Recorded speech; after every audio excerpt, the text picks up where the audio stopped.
Hi guys, welcome to my channel where we empower you to make informed investment decisions.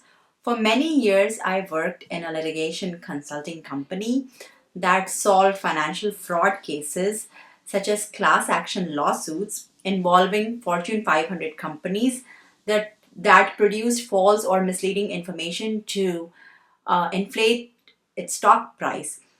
And when the true information would come out, these companies would get sued by their shareholders because they had lost a lot of money because when the stock prices tanked. Today we will talk about this very crucial aspect of stock market investing, which is timing. Is there a good time to buy and sell stocks? And if we know what's the best time, would it make all the difference between a mediocre return or the substantial gain? Let's find out in this video. Before we jump into specific strategies, let's start by understanding the basics. You can invest in the stock market either by buying and selling individual company stocks, and secondly, through mutual funds or ETF investing, where you invest in multiple companies through a fund or ETF. I have a detailed video explaining the difference between the type of mutual funds, ETFs, and index funds, so you can watch it here.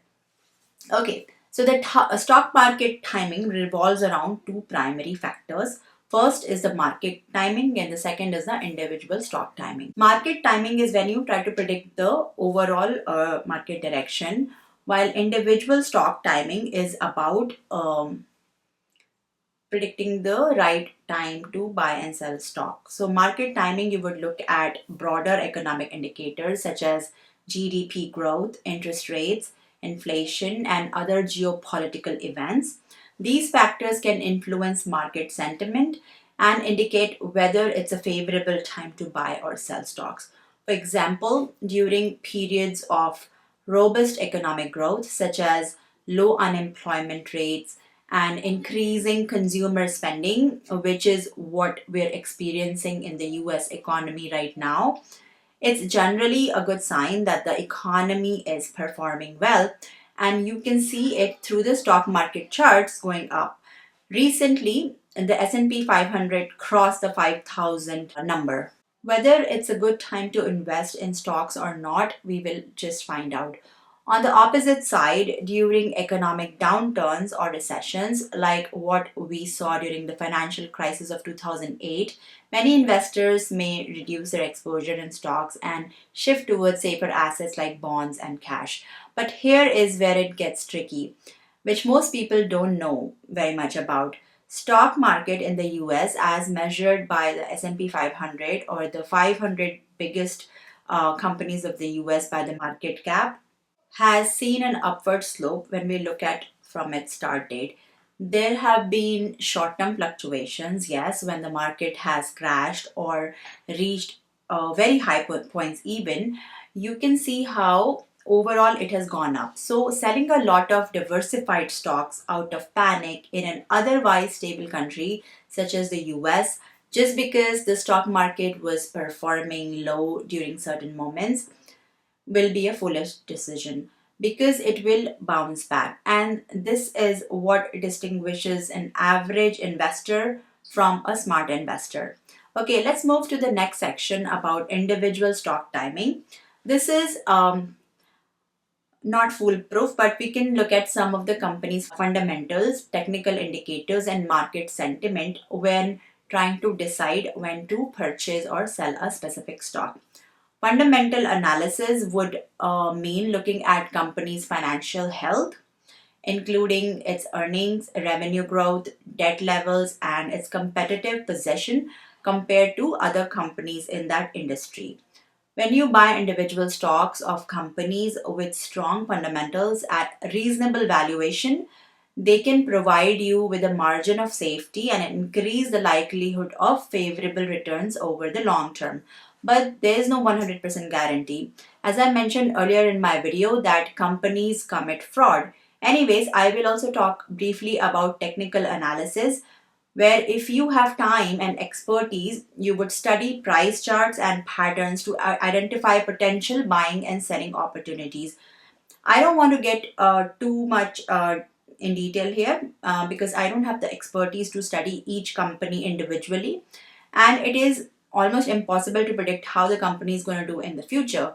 But technical indicators like moving averages, RSI, which is the relative strength index, and MACD, moving average convergence divergence, can help investors measure the momentum and direction of a stock price movement.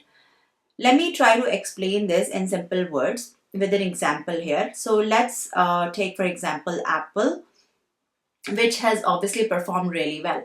Technical analysts will study Apple stock chart and will look for patterns or trends like support and resistance levels. If Apple stock price consistently bounces back from a certain level, which we call support, analysts may predict it will continue to do so in the future. So if Apple stock price crosses above its 50-day moving average, some analysts may interpret this as a bullish signal, suggesting that the stock may continue to rise. But if the stock consistently struggles to rise above a certain level or what is called resistance, analysts may expect it to face challenges again in the future. So, if the stock price, for example, drops below 200-day moving average, it could be seen as a bearish signal which can indicate potential further declines. Also, market sentiment plays a crucial role in stock timing. Sentiment indicators such as investor surveys, put call ratios, and media coverage can provide insights into whether investors are overly optimistic or pessimist about a stock or a market as a whole. Suppose you are considering buying shares of a technology company. Before making a decision, you conduct thorough research on the company's fundamentals, industry trends, and competitive landscape. After analyzing the data, you find out that the company's earnings growth prospects are strong, its valuation is reasonable, and market sentiment towards the tech sector is overall positive. Based on these factors, you decide to buy that stock in that company.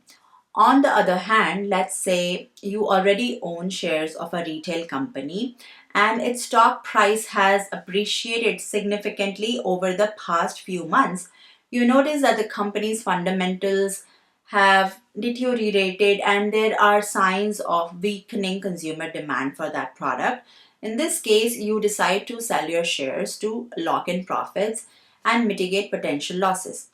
By implementing an exit strategy based on fundamental analysis and market conditions, you can somehow protect your investment and preserve gains. Now that we understand the fundamentals, let's discuss some common mistakes investors make when it comes to timing the market. One of the biggest mistakes is trying to time the market perfectly. Many investors fall into the trap of waiting for the perfect buying or selling opportunity only to miss out on potential gains or incur losses. A better approach is to implement a strategy called dollar cost averaging. This involves investing a fixed amount of money at regular intervals, regardless of the market conditions.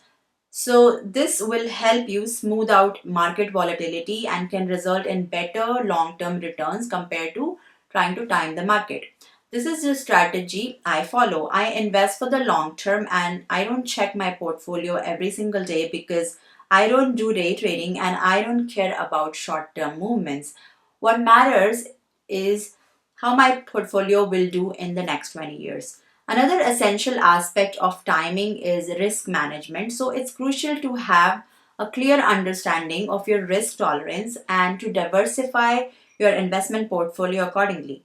If you are in your 20s, 30s, or 40s, you can be more aggressive and invest more in stocks, but as you approach retirement age, investing in safer assets like bonds will make more sense.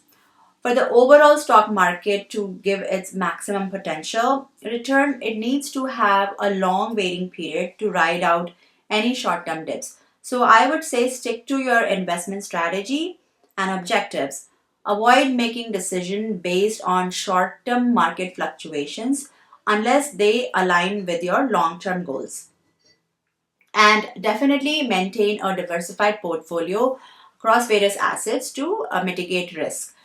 And I feel for an average investor, it is too much of a hassle to study a particular company financial, and more often than not, nobody will know the insider information that only the top management people would know about. So the best way is to diversify your portfolio across many industries to reduce your overall risk. If you do feel strongly about some companies that have consistently performed well over the years, you can still invest a small amount of your money in those individual companies. But I think the best approach is to invest for the long term and diversify by investing in broad based index funds such as Vanguard S&P 500 Index Fund or ETF, or you can also invest in Vanguard's total stock index fund. These will give you enough diversification and also have very low expense ratios. You can check Vanguard's website to see all the other options. You can also look beyond the US at international and emerging market index. According to Vanguard recent projections, international stocks should be paying slightly higher returns. Also, cherry picking stocks generally don't work very well. You could be lucky with one or two, but can fail with others. Even if you have the financial advisors who typically charge a good fee for their service, data has shown that they don't beat the market. For very wealthy individuals, it is fine to do that since they have a lot of money, so they can afford to gamble. But for most people, it makes sense to just invest in an index fund, which is a passive investing, and it takes care of the diversification. Even the seasoned investors like Warren Buffett would propose this type of strategy. So I think investing and trying to time the market is both an art and a science, but there's no guaranteed way that you will come as a winner because it is impossible to predict a company's future. But of course, knowing the economic indicators, the company fundamentals, and the market sentiment overall can help you make informed decisions. The best approach, as I said, is to invest for the long term and adopt a disciplined approach based on dollar cost averaging. Make sure to educate yourself financially, do your research, and be aware of how much risk you can comfortably take so that you can enhance your investment success. I hope you found this video useful. If so, please don't forget to hit the like button and subscribe to my channel for more valuable information and other personal finance topics. And I'll see you in my next one. Take care. Bye.